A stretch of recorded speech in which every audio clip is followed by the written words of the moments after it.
Salam sejahtera. Saya Harzia binti Ahmad Hanif.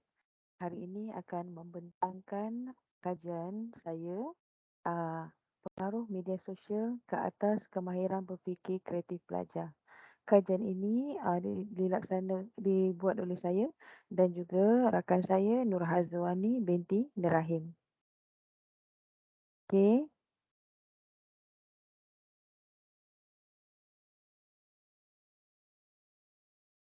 Okey, saya dahulukan dengan kandungan bagi pembentangan ini. Terdapat 5 iaitu pengenalan, surutan kajian, metodologi kajian, hasil kajian dan kesimpulan. Okey, yang pertama pengenalan. Penggunaan media sosial seperti Facebook, Snapchat dan Instagram dan lain-lain yang berlebihan boleh menyebabkan keadaan yang tidak baik seperti gangguan emosi, tingkah laku dan mengalami gejala fizikal yang tidak menyenangkan apabila penggunaan media sosial dihadkan atau dihentikan.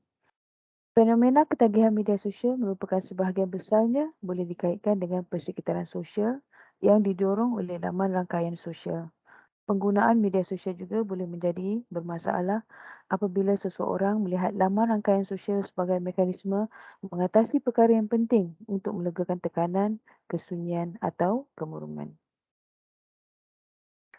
Penggunaan media sosial memberikan individu ini ganjaran berterusan yang tidak mereka terima dalam kehidupan sebenar. Penggunaan berterusan ini akhirnya membawa kepada pelbagai masalah interpersonal seperti mengabaikan hubungan kehidupan sebenar, tanggungjawab kerja dan kesihatan fizikal yang kemudiannya boleh memburukkan lagi mood individu. Penyelidikan yang dijalankan oleh Jonathan Y tahun 2022 menunjukkan bahawa penggunaan teknologi dan media sosial telah dikaitkan dengan pelbagai bidang termasuk kesihatan mental, kognisi dan aspek sosial dan emosi.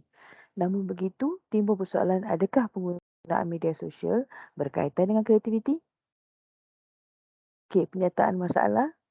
Kajian oleh ahli psikologi Upshaw, Davis dan Zabelina 2022 di University Arkansas yang diterbitkan dalam Translational Issues in Psychological Science telah meneroka hubungan antara penggunaan media sosial, pemikiran yang berbeza dan pencapaian kreatif kehidupan sebenar. Dapatan tersebut menunjukkan pencapaian kreatif dalam kehidupan sebenar dikaitkan dengan penglibatan yang lebih kerap dalam penggunaan media sosial yang aktif.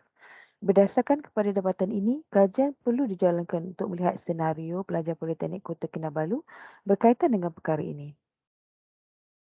Objektif bagi kajian ini adalah pertama, menilai tahap ketagihan media sosial dalam kalangan pelajar. Yang kedua, menilai tahap pengaruh sosial media terhadap kemahiran berfikir kreatif dalam menyelesaikan masalah dalam kalangan pelajar. Okey, ini adalah beberapa surutan kajian iaitu yang pertama Bulele YN 2020 melalui kajiannya analisis fenomena sosial media dan kaum milenial, studi kasus TikTok. Menurut kajian ini, telefon pintar dan platform media sosial telah menjadi sumber di mana-mana untuk hiburan dan informasi.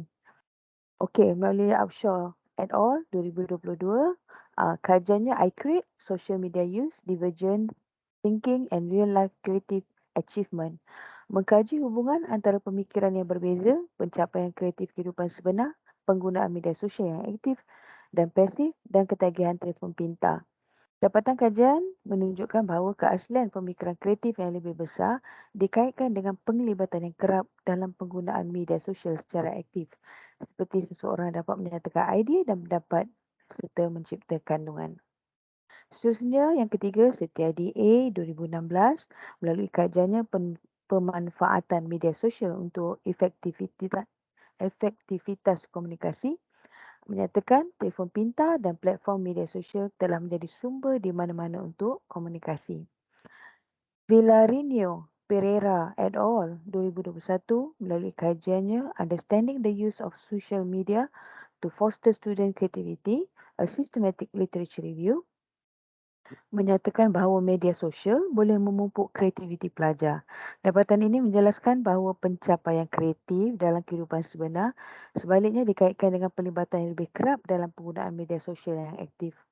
Penggunaan media sosial pasif tidak dikaitkan dengan pemikiran yang kreatif atau dengan pencapaian kreatif dalam kehidupan sebenar. Okey, seterusnya yang ketiga adalah metodologi kajian. Okey, ada 3 kaedah yang digunakan di sini untuk pensampaian. Teknik yang digunakan adalah teknik ketidakbarangkalian, convenience dan judgemental. 128 pelajar Jabatan Perdagangan Politeknik Kota Kinabalu dipilih, iaitu 44 lelaki dan 84 perempuan. Instrumen yang digunakan adalah secara soal sidik melalui Google Form. Okey, analisis kami menggunakan perisian SPSS version 23 untuk analisis deskriptif bagi mendapatkan nilai skor min. Okey, ini adalah profil responden. Uh, jadi di sini dapat dilihat lebih ramai pelajar perempuan yang menjawab soal selidik.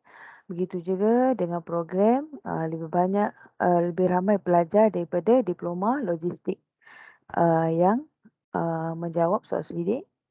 Kemudian lebih ramai pelajar yang tinggal di rumah keluarga yang menjawab soal selidik.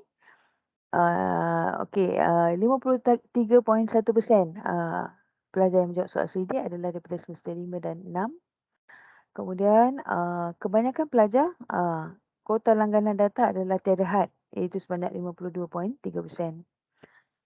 Pendapatan ibu bapa, okey, kebanyakannya ibu bapa berpendapatan antara RM100 hingga RM4,850, iaitu sebanyak 84.4%. Dan terakhir HPNM pelajar, agak cemerlang juga yang ramai yang menjawab kajian ini. Pelajar yang HPNM 3.5 hingga 3.74, iaitu sebanyak 35.2%. Okey. Okey, so analisis item kajian. Okey, bagi perkara yang pertama tahap ketagihan dengan media sosial, terdapat 5 soalan dan skor min bagi kelima-lima adalah sederhana dengan nilai 3.67. Okey. Okey, seterusnya bagi perkara tahap pengaruh sosial media terhadap kemahiran berfikir, ada 21 soalan dan skor min juga adalah sederhana dengan nilai 3.89. Okey, akan tetapi daripada 21 soalan tersebut ada 3 soalan yang mencapai tahap tinggi iaitu uh, soalan yang pertama dengan min 4.22 di mana pelajar mendapat pengetahuan dari media sosial untuk mengenal pasti masalah atau isu. Okey, diikuti dengan soalan yang ketiga dengan min 4.16 di mana pelajar belajar dari media sosial untuk mengumpul maklumat atau data tentang isu sesuatu perkara melalui penyelidikan. Item seterusnya soalan 2 dengan min 4 di mana pelajar belajar dari media sosial untuk membuat inference atau kesimpulan tentang mengapa masalah itu wujud dan bagaimana ia boleh diselesaikan.